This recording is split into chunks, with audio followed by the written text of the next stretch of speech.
Welcome back to In History, where we explore the dramatic tales of history. Today, we're diving into the Eighth Crusade, one of the last major crusading efforts of the Middle Ages. Led by the pious King Louis IX of France, this crusade aimed not at the Holy Land, but at North Africa. Stick around as we uncover why Louis turned to Tunisia, what he hoped to achieve, and how this final crusade ultimately ended in tragedy. King Louis IX, known as St. Louis, was deeply religious. After failing in the Seventh Crusade, Louis was determined to make another attempt at expanding Christian influence. This time, however, his sights were set not on Jerusalem, but on Tunisia, an unexpected target. So why Tunisia? Louis believed that converting the Emir of Tunis to Christianity would secure a strategic ally for future attacks on Egypt, a powerful Muslim state. He also hoped that the Emir's conversion might spark a wider spread of Christianity across North Africa. So in 1270, Louis gathered a fleet and set sail, aiming to negotiate with the Emir, or to conquer him. In July, the Crusaders landed near the city of Tunis, only to find that the Emir, Muhammad I al-Mustansir, was not interested in converting. Negotiations stalled, and what began as a potential diplomatic mission quickly turned into a siege. The French forces set up camp, waiting for reinforcements and supplies, but summer in Tunisia proved to be unforgiving. Sweltering heat, lack of water, and poor sanitation took a toll on the Crusaders. Diseases spread quickly, and morale plummeted.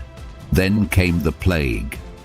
As illness swept through the camp, soldiers fell by the hundreds. King Louis himself wasn't immune. After weeks of suffering, he succumbed to dysentery on August 25, 1270. His death marked a devastating blow to the Crusaders and all but sealed the fate of the campaign. Louis's death wasn't just a personal tragedy, it sent shockwaves through the Crusader ranks. Command of the expedition passed to his brother, Charles of Anjou, who was still en route to Tunisia. When Charles finally arrived, he took stock of the dire situation.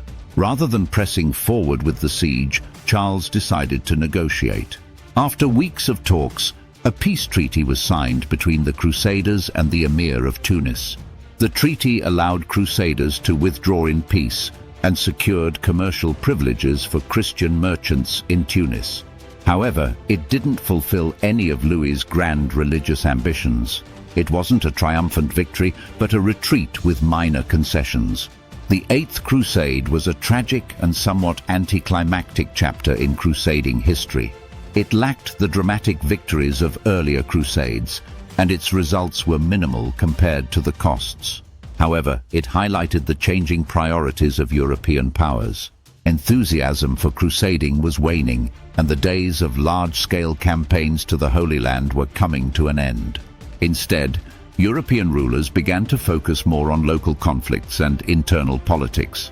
The Eighth Crusade marked the beginning of the end for the crusading movement as we know it. If you enjoyed this video, don't forget to like, subscribe, and leave a comment below on what ancient mystery you'd like us to explore next. Keep seeking knowledge. See you next time on In History.